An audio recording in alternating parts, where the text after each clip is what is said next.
The 2025 Emmy Awards unfolded on Sunday night with all the grandeur one expects from television's most important evening. Yet what should have been a smooth celebration turned out to be a strange mixture of brilliance and frustration. The ceremony began with comedian Nate Bargatze stepping onto the stage as host. But from the very first moments, the tone felt off. Bargatze leaned on tired material, the kind of jokes about the Learning Channel no longer teaching and the History Channel chasing aliens that might have raised a laugh 20 years ago, but now felt stale and uninspired. The audience smiled politely, but the energy was flat, and the Emmys had opened not with a bang, but with a shrug. What made matters worse was Bargatze's decision to stretch his opening into an awkward gimmick.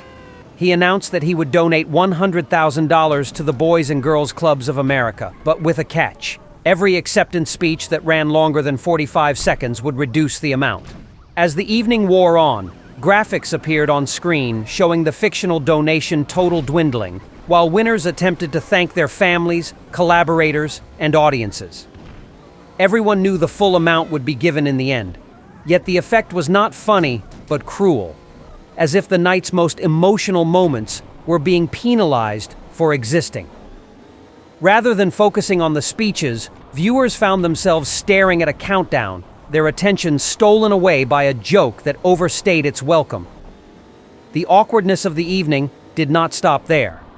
At one point, Jason Bateman mispronounced Tremel Tillman's name when presenting the award for supporting actor in a drama, a mistake that could have been avoided with basic preparation. Later, Bargatze introduced a tribute to Gilmore Girls, but either forgot the name of the series or pretended to forget, playing it off as a joke that landed with a thud. The entire production felt low energy, as if the Emmys were happening under a haze, unsure whether they were honoring television or simply killing time until the after-parties. Yet in spite of these missteps, the night delivered undeniable triumphs.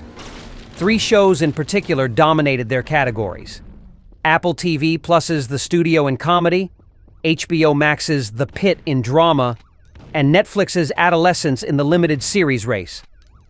These series not only swept their fields, but also defined the larger conversation about where television stands in 2025. The Studio, a satire starring Seth Rogen as a new studio head caught between his love for cinema and the profit-driven demands of Hollywood, proved irresistible to voters. It claimed the award for Outstanding Comedy Series, while Rogen himself was recognized as Best Lead Actor in a Comedy. The show's victories extended beyond acting, sweeping writing and directing, as well as a staggering array of technical categories: music supervision, sound editing, sound mixing, picture editing, costumes, cinematography, production design, and casting. Bryan Cranston even picked up guest actor honors. The scope of its success cemented Apple's reputation as a platform capable of creating prestige television that dominates awards night, even as many of its series fade quickly from public conversation. In drama, the surprise came not from an experimental or edgy series, but from an old-school hospital show.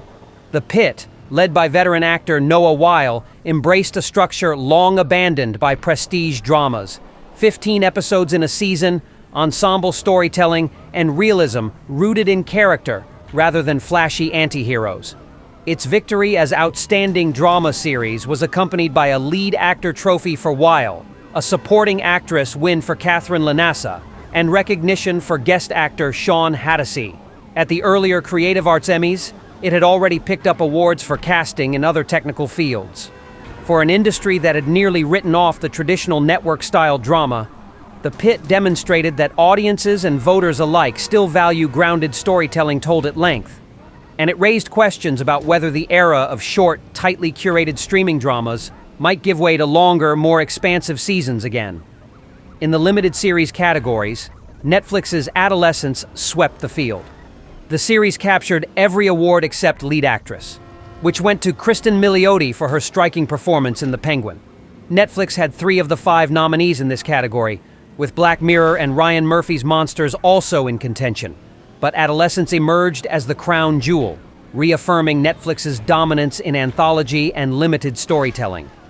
For a platform often criticized for quantity over quality, The evening was a showcase of how Netflix can still focus its resources and deliver prestige projects that capture both critical and awards attention.